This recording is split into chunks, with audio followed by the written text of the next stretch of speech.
Great भेट. भिकला ढिंडा आणि राहीबाई पोपेरे दोन दिग्गजात नेमकं काय चर्चा झाली आहे?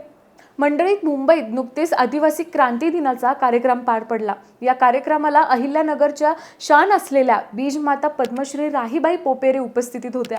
याच कार्यक्रमात बीजमाता राहीबाई सोमा पोपेरे आणि प्रसिद्ध तारपा वादक भिकला ढिंडा यांची भेट झाली.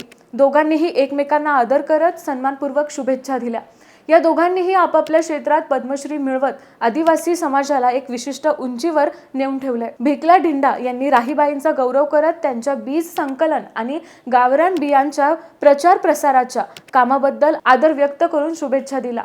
ढिंडा म्हणालेत की मी सुद्धा तुमच्याप्रमाणे शाळेत जाऊ शकलो नाही, परंतु पारंपरिक आदिवासी वाद्यकला म्हणून तारपा संगीताची सेवा केली. त्यामुळे पद्मश्री सारख्या पुरस्कारापर्यंत पोहोचता आलं.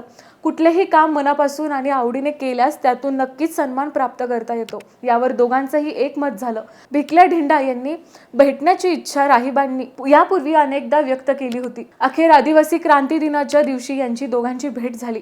याच भेटीत राहीबाईंनी भिकल्या बाबांकडून तारपा संगीताचा आनंद लुटला. आदिवासी समाजाचे बहुमान असलेले हे दोन्हीही व्यक्तिमत्व एका मंचावर बघण्याची पर्वणी उपस्थितांना मिळाली.